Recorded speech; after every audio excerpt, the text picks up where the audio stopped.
He's been criticized and questioned for more than a year on this. The controversy surrounding Senator Chris Dodd and his 2 low-interest loans from Countrywide Mortgage has been raging. Finally, though, after hearing from dozens of witnesses and poring over more than 18,000 pages of documents, the bipartisan Senate Ethics Committee ruled Senator Dodd and his wife Jackie did not violate ethics rules when they refinanced their mortgages in 2003.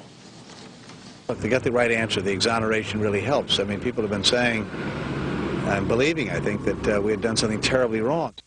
The ruling seems to back up Dodd's insistence that he never sought preferential treatment and that the mortgage rates he got were widely available on the market at the time. The rates we received, the terms we received, were standard terms at that time for people who had the qualifications as borrowers that we did. Here to talk about whether that ends the controversy or not, again, are Catherine Marks, Vice Chair of the Connecticut GOP, and again, Colleen Flanagan, Connecticut Democratic Party spokeswoman. Thanks, both of you, for sticking around. Colleen, start us off on why you think this should settle things now. Sure. Well, it's exactly what Senator Dodd had been saying for the last 14 months.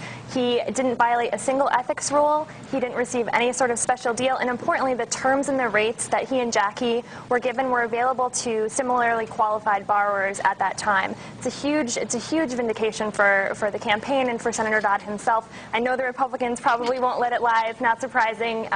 They just don't seem to want to wait for the truth. Senator Dodd had been talking about it. Even newspapers who had seen the documents and reviewed them themselves and said, there's nothing here. It still wasn't enough. So we don't think that you all are going to let us have this victory to ourselves, but we're certainly very happy with the outcome. Yeah, so Catherine, I mean, what's wrong with that? The guy qualified. He didn't seem to get a better deal than anybody else. Why aren't the questions answered, or you just don't like the answers? The ethics rule came out to say that he didn't break a rule. And what your question is will it go away? And that's the key question, will it go away? Senator Dodd, Connecticut has had Senator Dodd in the Senate for 30 years. I think we need a new senator. The public thinks we need a new senator. This issue is greater than the mortgage rates. This issue is greater than the Friends of Angelo. This issue is greater than the Third House in Ireland. This issue is that the Connecticut voters have lost their trust in Connecticut Dodd and the Senator Dodd, pardon me, and that the polls say that, and we believe that. Now let's remember that if you read the committee report, it does say he didn't break any rules, but it also says that he did find out that he was in the VIP program. Which he admitted the whole time, and he said it was nothing more than enhanced customer service. That's not news. But it is news. It's news because the committee said that should have raised red flags. Now, this isn't a first-time senator. This is someone who's been up there for 30 years. And that's just one, again, that's what I said, it's just one piece of the pie.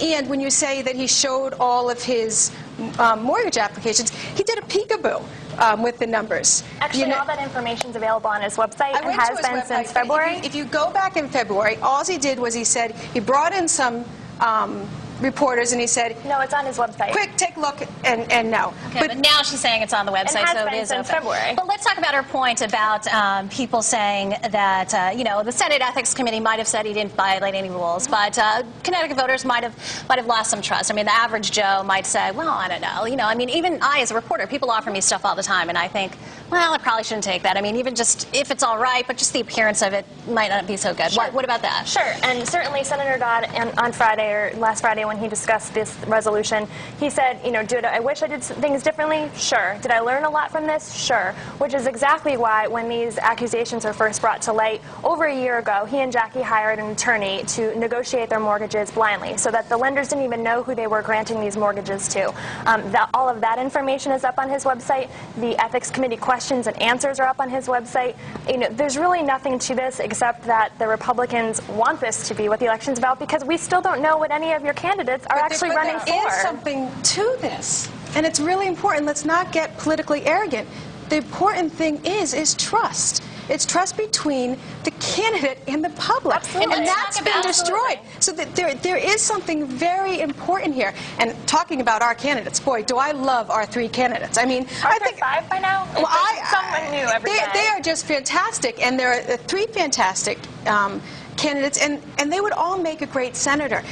Being a senator isn't a lifetime appointment.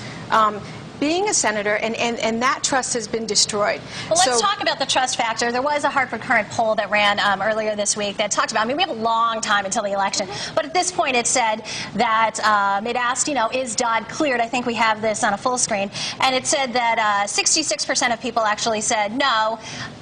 14% said not yet, 7.8% said maybe, and 11.1% said yes. And the not yet, I mean, that's the interesting number, aside from the no, obviously. But 14% said we got a long way to go. So what's going to be your game plan over the next 18 months? And you clearly don't. Clearly we don't have 60. Colleen. Okay. Sure. Obviously, there are 15 months until the election, and we all know that polls are a snapshot in time.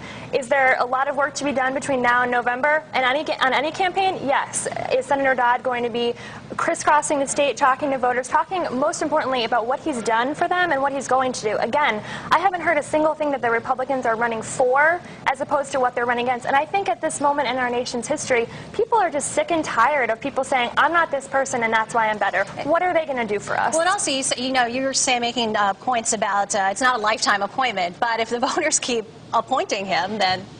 But right now, I mean, look, there's 60-something% that don't trust him.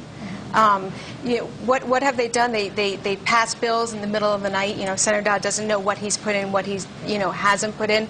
I mean, perception, public trust is key to being a public official. And we do have 3 great candidates that will offer ideas, that will offer health care reform that will lower costs, not health care reform that's going to make our government even bigger, not health care reform that's going to make our deficit just an unmanageable amount of money. Why are they talking about that?